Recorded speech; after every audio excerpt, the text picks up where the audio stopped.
اللهم صل على سيدنا محمد وعلى آله وصحبه وسلم. أعوذ بالله من الشيطان الرجيم. بسم الله الرحمن الرحيم. الحمد لله رب العالمين والصلاة والسلام على سيد المرسلين وعلى آله وصحبه أجمعين. رب اشرح لي صدري ويسر لي أمري واحلل عقدة من لساني يفقهوا قولي. سبحانك لا علم لنا إلا ما علمتنا إنك أنت العليم الحكيم. ولا حول ولا قوة إلا بالله العلي العظيم. Muka surat 6 baru yang ke-11 daripada atas. Surat 6 baru ke-11 daripada atas. Qala al-muallif rahimahullahu ta'ala wa nafa'ana bi'ulumihi amin. Dan ada pada ayat ini mengajar kelakuan yang baik dan memberitahu dan menakutkan. Ada pada ayat ini, ayat yang terdahulu, firman Allah Ta'ala, qul lil mu'minina yaghuddu min absarihim wa yahfazu furujahum zalika azka lahum innallaha khabirum bima yasnaun. Tu ayat tu, ayat yang menjadi dalil Allah Ta'ala memerintahkan kita memelihara pandangan, memelihara mata. Pembicaraan anggota yang pertama daripada 7 anggota yang wajib kita pelihara, jaga, iaitu pelihara, jaga mata. 7 anggotanya: mata, telinga, lidah, perut, kemaluan, kaki, tangan. Itu 7 anggota zahir yang wajib kita pelihara sebelum daripada nak membicarakan berkaitan dengan sifat-sifat hati, sama ada sifat yang mazmumah dicela pada syarak ataupun sifat hati yang mahmudah yang dipuji pada syarak. Sebelum kita nak masuk ke dalam pembicaraan hati, terlebih dahulu pembicaraannya adalah berkaitan dengan pelihara anggota zahir terlebih dahulu. Maknanya pelihara anggota zahir pergi kepada hukum fiqh. Maknanya sebelum daripada kita nak membicarakan ilmu tasawuf, ilmu tasawuf adalah ilmu yang membicarakan berkaitan dengan sifat-sifat yang sifat-sifat hati kita, sifat-sifat yang datang ke atas hati kita. Itu pembicaraan ilmu tasawuf. Maknanya sebelum daripada kita nak membicarakan ilmu tasawuf, terlebih dahulu pembicaraannya adalah ilmu fiqh. Jadi dalam kitab tasawuf, kitab penawar bagi hati ni kitab tasawuf, tetapi sebelum nak membicarakan ilmu tasawuf, pelihara pembicaraan mata, telinga, ini bukan ilmu tasawuf, ini ilmu fiqh. Ini berkaitan dengan anggota zahir, ini berkaitan dengan syariat zahir, ini berkaitan dengan ketaatan zahir. Itu pergi kepada ilmu fiqh. Jadi walaupun kitab penawar hati ni kitab tasawuf, comel dia punya susunan dia, sebelum nak cerita bab hati ilmu tasawuf, terlebih dahulu pembicaraannya adalah ilmu fiqh. Ini kalau mengikut tertib dia punya susunan ilmu. Tapi kita belajarnya serentak lah, sama ada ilmu tauhid, ilmu yang pertama, ilmu fiqh, ilmu yang kedua, ilmu tasawuf, ilmu yang ketiga. Kita wajib belajar ketiga-tiganya serentak, sebab ketiga-tiganya sama-sama fardu ain. Tetapi kalau mengikut tertib ilmu, ilmu tauhid, ilmu fiqh, yang ketiga ilmu tasawuf. Kalaulah orang mengaji ilmu fiqh, tauhidnya tinggal, ada faedah langsung. Comel fiqh macam mana pun, kalau tauhidnya tak ada, sikit abuk pun tak ada guna. Belajar ilmu tasawuf, fiqhnya tidak, kadang-kadang tauhidnya tidak, tu tak masuk dalam buku tu, tak masuk dalam buku orang panggil. tak masuk dalam perkiraan. Nak dongeng-dongeng lah pasal mana pun. Kalau lah ngaji ilmu tasawuf, tauhidnya tidak ditekan, fiqhnya tidak ditekan, atau sudut dongeng lah. Atau tidak ikut susunan ilmu, tertib ilmu yang mana adab mengajar dan belajar. Kita kena tekan berkaitan dengan tertib ilmu dan keutamaan ilmu. Jadi contoh yang kita pernah bagi hati, walaupun pembicaraannya bab hati ilmu tasawuf, tetapi terlebih dahulu pembicaraan berkaitan dengan anggota zahir, syariat zahir dalam ilmu fiqh. Jadi ketujuh anggota ni adalah nikmat yang besar daripada Allah Subhanahu wa taala. Ada guna untuk akhirat, bekal akhirat, dan ada guna untuk kehidupan kita di atas dunia. Jadi mana Tuhan jadikan 7 anggota ni besar kegunaan dia, maka kita jangan salah guna. Jangan salah guna kurniaan nikmat daripada Allah Subhanahu wa taala 7 anggota ni. Cuma kita kadang-kadang oleh kerana 7 anggota ni sedar-sedar ada dah. Kadang-kadang kita tak berasa pun itu nikmat daripada Allah Subhanahu wa taala. Apabila Tuhan tarik, barulah kita sedar. Contoh nikmat penglihatan. Bila Tuhan jadikan penglihatan kita kau lama kau kabur, tak apa nak terang, barulah kita sedar sama kening terang tu nikmat yang besar daripada Allah Subhanahu wa taala. Belum lagi Tuhan tarik, seperti ada yang berlaku, bangun pagi, buka je mata, tak nampak lalu dah. Ada berlaku seumpama tu, dia kata berkaitan dengan saraf. Ini pernah berlaku. Dia kata berkaitan dengan saraf. Maknanya bangun pagi tu, maknanya sebelum tidur tu nampak, bangun pagi buka tak nampak. Ada berlaku seumpama tu.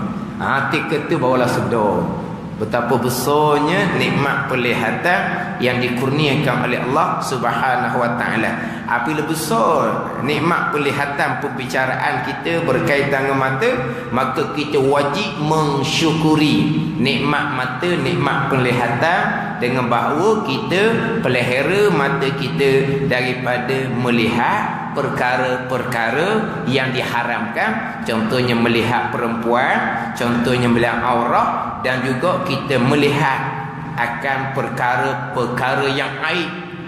Kita melihat dalam rumah orang tanpa keizinan. Kita menggunakan mata sebagai isyarat untuk menghina orang.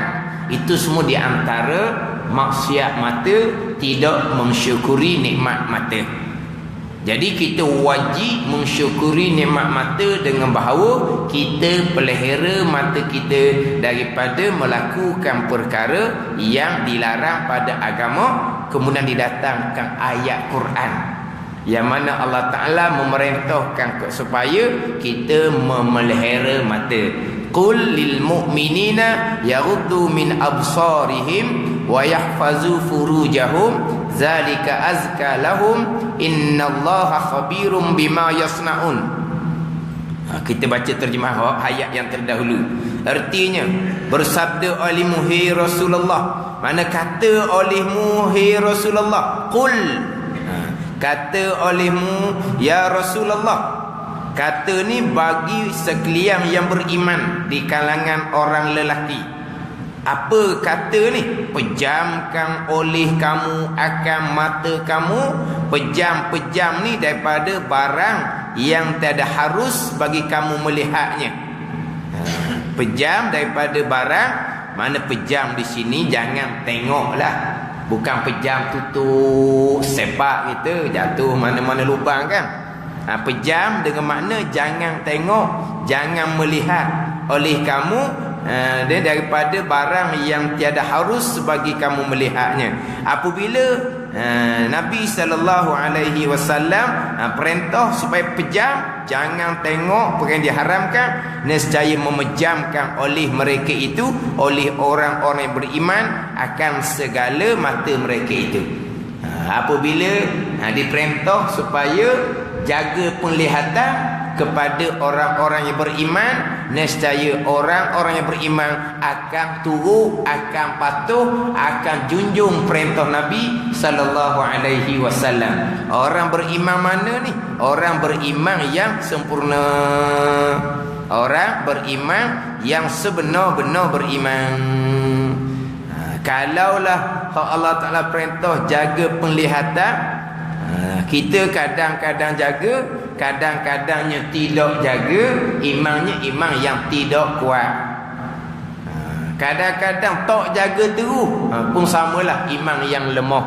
Bukan maknanya apabila diperintah jaga pandangan, orang yang beriman pasti jaga pandangan. Mana-mana yang tak jaga pandangan, pastilah dia tidak beriman, kafir. Bukan gitu maksud dia. Bukan gitu maksud dia.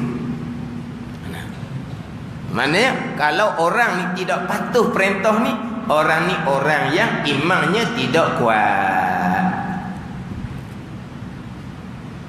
Contoh dalam ayat Quran berkaitan dengan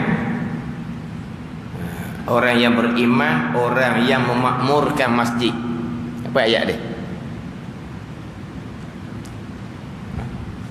Hak masajid Allah. Man amana billah. Ingat ayat dia?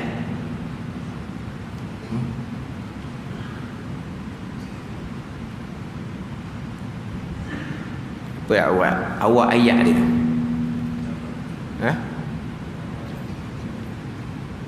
Innama ya'muru masajidallah man amana billah. Gitu tak? Bukan gitu ayat dia ni. Orang yang memakmurkan masjid Allah Ta'ala di kalangan orang yang beriman. Tu ayat ni biasa dibaca. Orang-orang yang memakmurkan masjid Allah Subhanahu Wa Ta'ala dari kalangan orang-orang yang beriman. Innama ya'mur masajidallah man amana billah dah. Pada ayat dia panjang lagi depan tu. Saya pernah dengar sekali dibaca ayat ni. Orang-orang yang memakmurkan masjid Allah ada di kalangan orang-orang yang beriman. Adapun orang-orang yang tidak makmurkan masjid Allah, tak mari pun ke masjid Allah Subhanahu Wa Ta'ala, tidak makmurkan masjid Allah Subhanahu Wa Ta'ala, ini bukan orang beriman, ini orang munafik di bubur.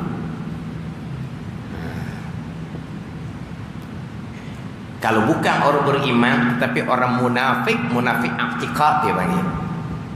Munafik ni kafir. Dah.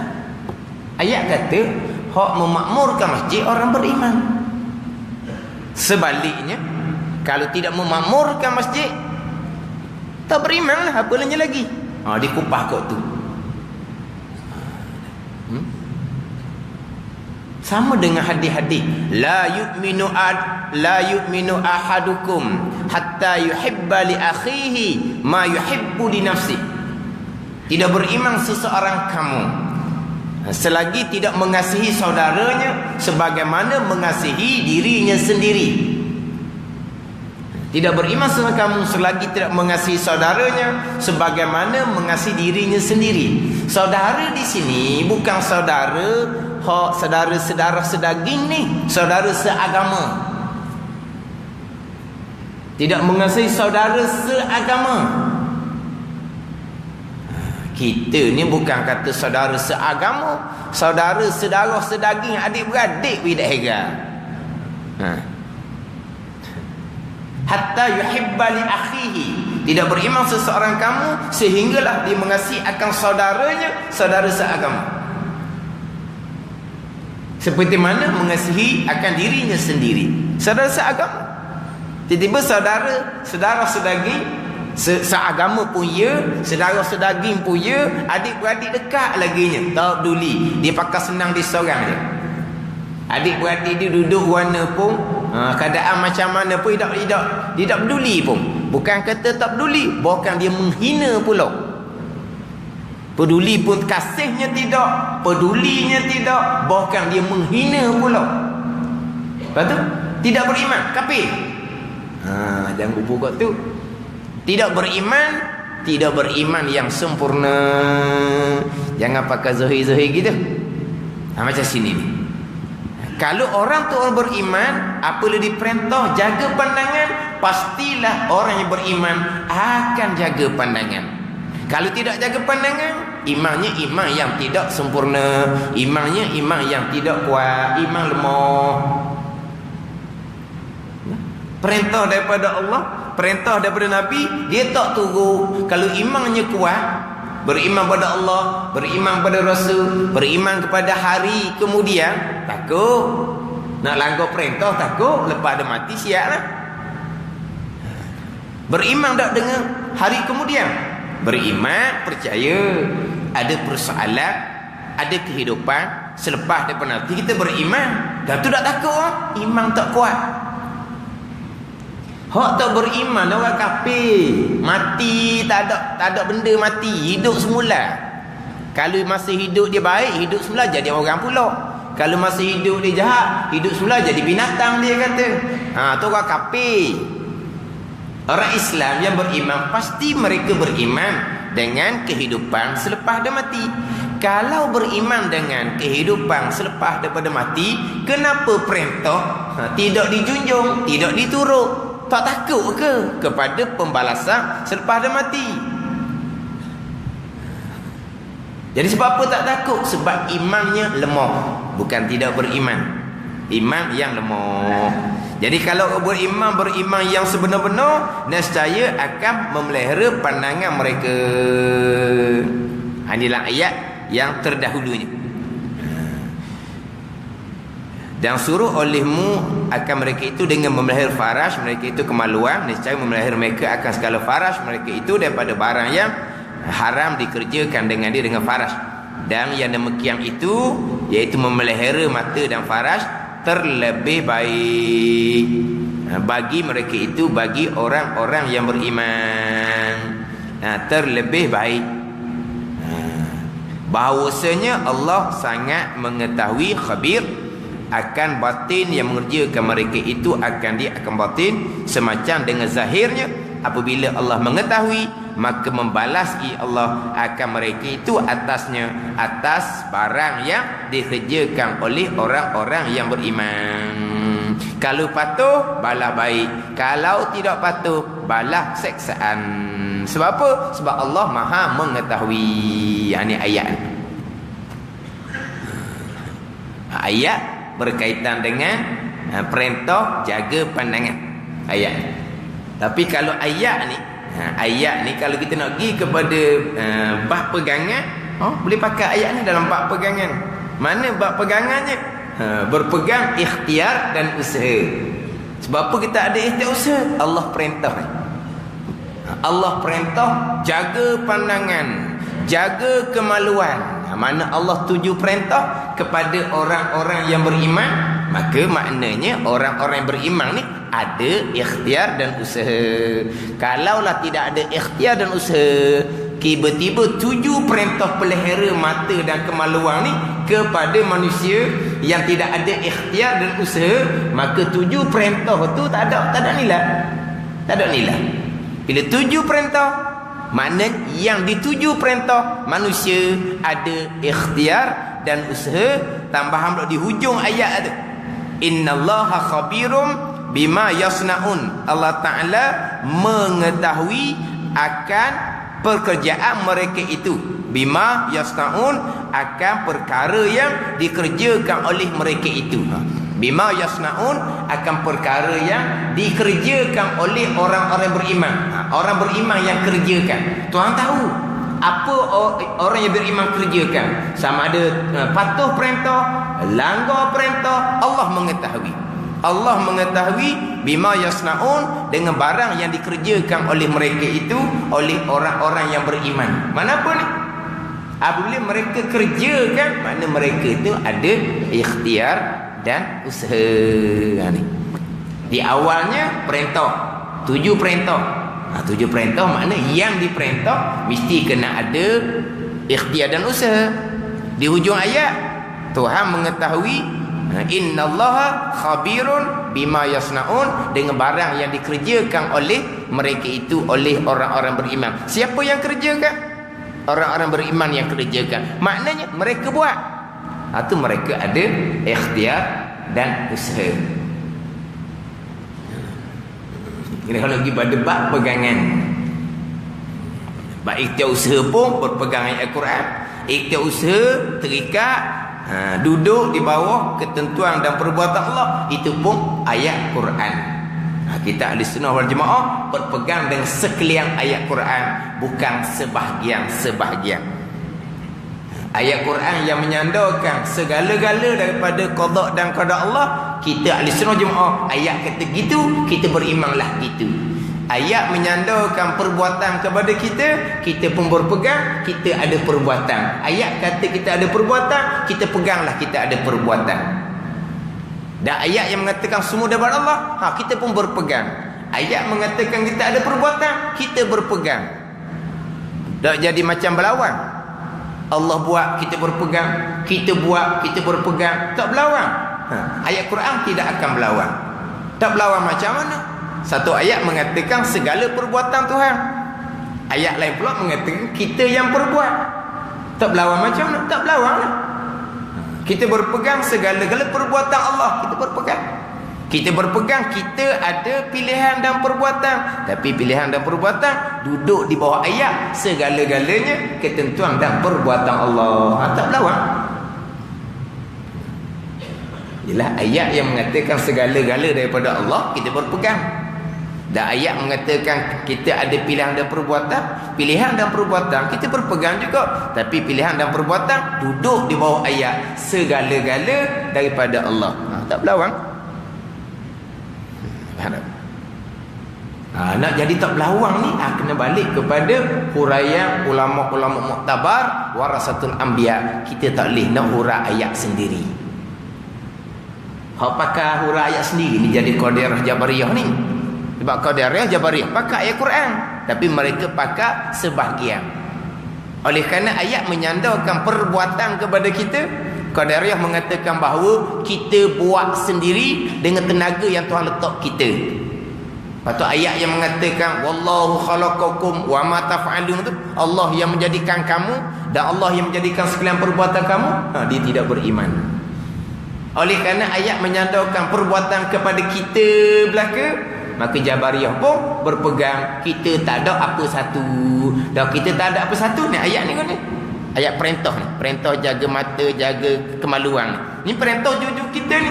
Kalau kita tak ada apa satu, ayat tuju kita ni tak ada nilai. Lepas tu bima yasnaun, dengan barang yang dikerjakan oleh mereka itu. Mana ayat ni? Jadi Jabariyahnya akidah yang terpesong sebab dia tak beriman dengan sebahagian ayat yang lain. Qadariyah pun terpesong kerana tidak beriman dengan sebahagian ayat yang lain. Qadariyah ambil separuh, Jabariyah ambil separuh, kita ahli sunnah jemaah dua-dua paruh tu kita ambil belaka. Itu barulah akidah ahli sunnah wal jemaah, akidah Al-Quran. Tapi nak pastikan akidah Al-Quran, kita nak direct pada Al-Quran, kita nak direct pada Al-Quran, kita tak mampu, kita kembali kepada huraian ulama-ulama muktabar. Sebab Al-Qurannya tak bunyi. Sekarang timbul kan, kita kembali pada Al-Quran dan hadis. Jangan pakai ulama. Ulama tidak maksum.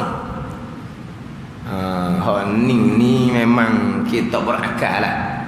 Kalau kata tak berakal. Ulama tidak maksum. Hak cakap depan tu ceramah tu maksum tak? Dengar aku cakapan dia je. Lepas tu turut Quran hadis. Turut macam mana? Ambil Quran jalan kita turut belakang. Kan? Kita ambil Quran sutih, lepas kita bawa pakat tu. Nak turut Quran. Nak turut pengertian dalam Quran. Dan siapa yang nak baca? Ulama yang baca. Ulama tak maksum. Lepas tu siapa baca? Orang jahil yang tukang baca. Sebab orang jahilnya maksum. Kan? Dia pun pakai akal dia. Sedap juga. Dia pakai ulama, pakai Quran hadis. Quran hadis tu tak bunyi. Macam mana nak susun ni ayat-ayat ni? Sebab tu saya pernah cerita satu buku tajuk Qada dan Qadar. Jalanannya Qadariyah terang-terang. Dia ambil Al-Quran. Ayat yang menyandarkan perbuatan kepada makhluk. Betul lah. Macam ni ayat. Bima yasnaun. Dengan barang yang dikerjakan oleh orang yang beriman. Ni. Akhirnya dia pun berpegang bahawa manusia dibekal dengan kekuatan yang Allah Ta'ala jadikan di manusia. Itu Qadariyah. Adapun kalau manusia bekah dengan kekuatannya sendiri, bukan kekuatan yang Allah jadikan, itu kafir. Kemudian Qadariyah ni pula bukan menafikan pengetahuan Tuhan. Memang kita buat sendiri dengan kekuatan yang Tuhan jadikan di kita, tapi apa yang akan kita lakukan Tuhan mengetahui pada azal. Kalau kata Qadariyah, makna Tuhan tak mengetahui apa yang kita buat, itu bukan Qadariyah, itu orang kafir. Menafikan pengetahuan Allah Subhanahu wa taala, itu bukan Qadariyah, itu kafir. Qadariyah tidak menafikan pengetahuan Allah. Allah mengetahui segala-galanya. Jadi ayat ni depan perintah, maknanya yang diperintah ada peranan. Di hujung ayat, bima yasnaun, dengan barang yang dikerjakan oleh mereka itu, oleh orang-orang beriman. Jadi ini ayat Quran panjang, cerita berkaitan dengan dalil perintah jaga penglihatan. Ada pada ayat ini, ini nak istinbat hukum, mengajar kelakuan yang baik, dipanggil takdib.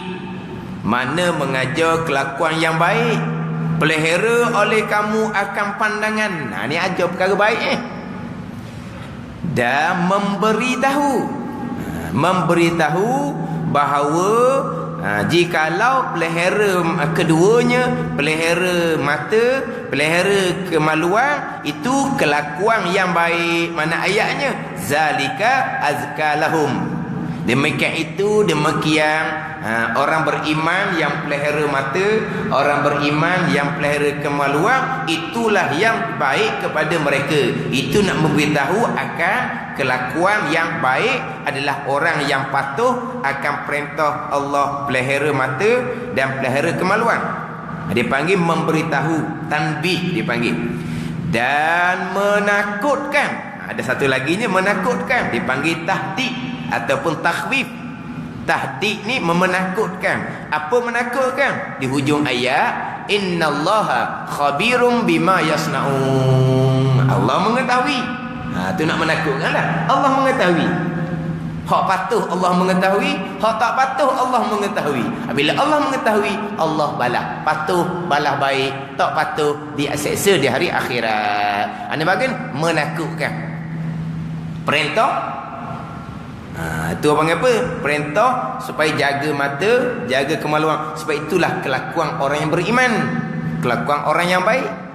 Kemudian dapat ikut perintah ni, itu yang terlebih baik pada kita. Tapi Allah mengetahui segala-gala. Hak patuh pun Allah mengetahui, hak tak patuh pun Allah mengetahui. Itu nak menakutkan. Nak menakutkan. Kita kadang-kadang suruh anak kita, suruh pegang-pegang, kita beroyak. Hak ni lah hak baik. Kita perintah satu perkara, kita beritahu anak kita, hak ayah suruh ni hak baiknya. Mungkin masa budak-budak ni tak nampak lagi betul baik kot mana, tapi masa akan datang akan sedarlah hak ni memang benda yang baik. Hak ayah suruh ni benda baik. Tu mari beritahu. Kalau buat macam hak diperintah, baik, comel. Berarti di hujungnya kita pun beritahu, ayah akan tengok. Faham tak? Tengoklah sama ada ikut ikut surahan ataupun tidak. Ayah tahu belakang ni. Mana apa tu? Peringatan. Cerita benda baik, suruh buat benda baik, buat satu benda-benda baik, ceritalah itu benda yang untuk kebaikan kita di masa akan datang. Kemudian kita cerita pula. Mana apa? Ayah akan perhati, ayah akan tengok, akan pantau. Apa apa tu? Peringatan untuk menakutkan. Bukan setakat suruh, lepas tu tunjuk kebaikan apa yang disuruh. Kita ni kadang-kadang suruh je. Kita dah royak, suruh ni benda molek je dah royak, suruh je. Dah buat apa suruh gitu? Ikut sudah lah. Jadi gitu. Dah. Anak tanya, buat apa suruh gitu? Beritahulah ke dia. Kau ginilah hak moleknya. Ni dah liau. Suruh je, dah buat apa buat suruh gitu? Buat sudah lah, tanya lagi. Kan dia biasa yang gitu. Tak boleh dah tanya, tercabar lah jadinya. Buat sudah lah, tanya pula tujuan apa. Oh ya ke dia, hak ni hak sepatutnya. Ya kan? Tak boleh tanya. Orang suruh menduk tanya lagi. Buat sudah lah. Adalah tu. Royak lah dia ada tu. Apa dia? Baik dia gini. Royak. Lepas tu belakang tu, ayah kata tengok. Dengar kata ke tak dengar kata? Apa? Ada peringatan pula. Jadi dalam ayat ni ada suruh mengajar kelakuan yang baik, kemudian memberitahu, kemudian menakutkan. Maka ada pun, ini nak orang satu-satu pula ni. Maka ada pun mengajar adab, mengajar kelakuan yang baik. Tadi dia kata mengajar kelakuan yang baik, sekarang ni dia kata mengajar adab. Jadi ayat apa tafannun fil ibarah dia panggil, perbagai.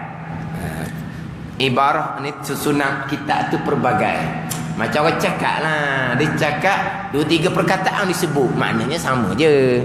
Dia cakap 2-3 perkataan, bunganya jadi panjang. Dia cakap 2-3 perkataan, tapi maksudnya maksud yang sama. Apa ni? Tafannun fil ibarah. Ada pun mengajar adab. Dia adab ni al-khisalul mahmudah tu adab. Al-khisalul mahmudah.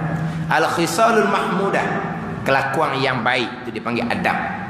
Termasuk adab yang wajib dan juga adab yang sunat dipanggil adab lagi. Sebab tu dalam kitab Hidayatus Salikin dipanggil adabul wudu, adabus solah dipanggil adab. Tapi di bawah tajuk adab tu disekalikan hak wajib rukun dan disekalikan dengan hak sunat. Disekalikan hak wajib sunat, disekalikan. Dia tak pun nombor hak wajibnya berapa, hak sunatnya pun tak pun nombor. Disekalikan. Sebab apa? Sebab hak wajib pun dipanggil adab, hak sunat pun dipanggil adab. Hak wajib pun dipanggil adab, hak sunat pun dipanggil adab. Adab qada hajat contohnya. Adab qada hajat. Adab qada hajat hak wajibnya jangan mengadap dan jangan membelakangkan kiblat. Itu adab yang wajib. Tutup kepala ke, pakai selipar ke, masuk dengan kaki kiri, keluar dengan kaki kanan, apa semua tu, itu adab perkara yang sunat. Hadis sekali itu adab. Di sini ni ini adab yang wajib ni. Jaga pandangan, adab yang wajib, perkara yang wajib. Jaga kemaluan, adab yang wajib, perkara yang wajib. Dan maka ada pun mengajar adab, maka firmannya, firman ni terjemahan lalu dah ni, bersabda olehmu, kata olehmu ya Muhammad, bagi sekiranya beriman, nescaya memejam mereka itu akan segala mata mereka itu. Memejam dengan makna tidak tengok, tidak melihat akan perkara yang diharamkan. Memejam mereka itu daripada tu takluk pada memejam daripada barang yang tiada halal, memandang kepada perkara tadi. Dan dengan ini perkataan suruh pejam ni, dengan ini perkataan mana bersabda olehmu, kata olehmu ya Muhammad, bagi sekalian beriman ni, menyuruh Allah Ta'ala akan hambanya. Hamba mana ni? Hamba yang mukmin. Bukan menyuruh sekian manusia ni, menyuruh pada mukmin dengan kelakuan yang baik. Tuhan perintah melakukan perkara yang baik. Mana kelakuan yang baik? Iaitu memelihara matanya daripada melihat yang haram dan memelihara kemaluannya daripada yang tiada halal dikerjakan dengan dia. Itu perintah supaya melakukan perkara yang baik, jaga mata dan jaga kemaluan. Maka wajib sebab ni perintah ni, qul lil mu'minina, ni perintah wajib atas sekalian hamba menjunjung perintah Tuhannya. Menjunjung perintah Tuhan. Junjung makna apa? Turut ikutlah. Kita junjung ni bubuh atas kepala. Tu panggil junjung. Tu kinayah je tu. Junjung makna apa? Turut ikut akan perintah Tuhan. Wajib. Sebab itu perintah yang wajib. Dan jika tiada menjunjung perintah Tuhan, nescaya adalah ia hamba ni jahat perangai. Jahat perangai dan patut ia, mana selayaknya ia dimurkai dan diseksa. Tuhan perintah supaya berkelakuan yang baik dengan bahawa jaga penglihatan, jaga kemaluan. Kalaulah maka wajiblah kepada orang-orang yang beriman supaya turut perintah Tuhan, jaga pandangan dan jaga kemaluan. Jikalau tidak, mana tidak junjung perintah, ada cara adalah ia jahat perangai dan patut dimurkai dan diseksa. Mana patut selayaknya dimurkai dan diseksa. Selayaknya dimurkai, selayaknya diseksa, dan terserah kepada Allah tahta masyiatillah lah. Patut orang yang tidak turut perintah, jahatlah perangainya. Mata tengok perkara yang diharamkan, kemaluan melakukan perkara yang diharamkan, zina ke, liwat ke, bila jahat perangai, maka patutlah dia dimurkai dan diseksa. Bukan wajib, patut sahaja. Maknanya apa? Tahta masyiatillah, duduk bawah kehendak Tuhan. Kalau Tuhan nak seksa, Tuhan seksa. Kalau Tuhan nak ampun, Tuhan ampun. Bukan kata wajib diseksa, patut sahaja. Mana apa? Memang patut kena lah. Tapi kena ke tak? Serah kepada Allah Subhanahu wa ta'ala.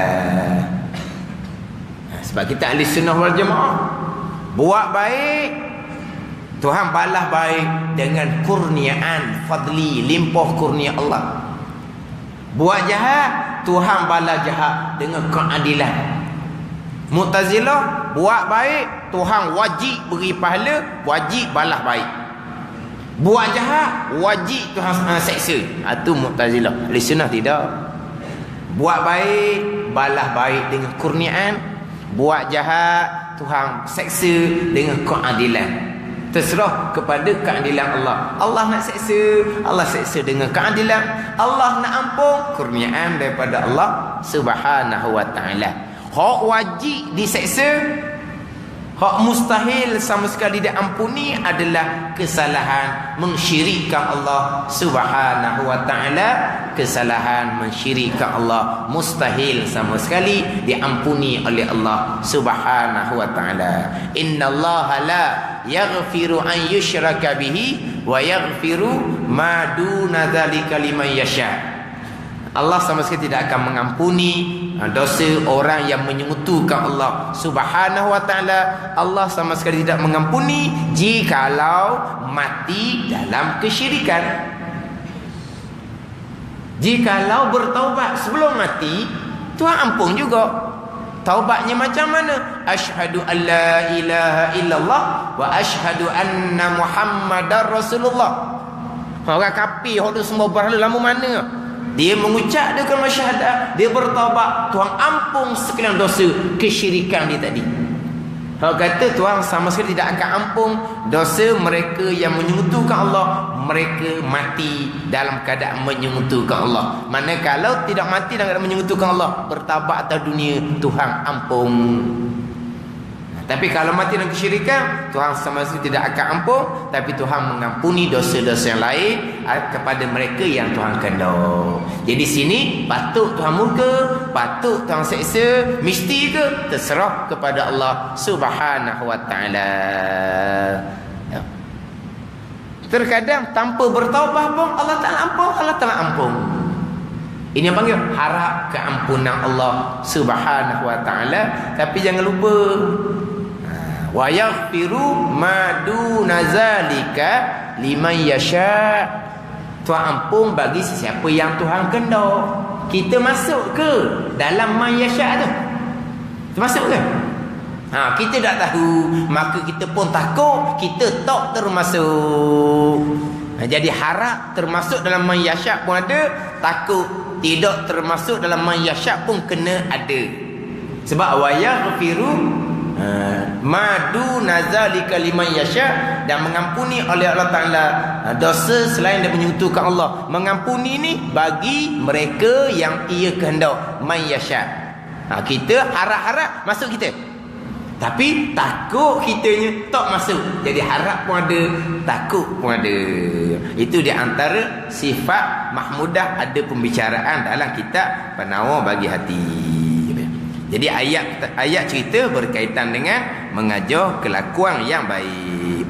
Ada pun memberitahu, maka firmannya bermula demikian, memejam mata dan melefarat itu lebih membersihkan dan lebih menambahkan bagi mereka itu. Zalika azka lahum.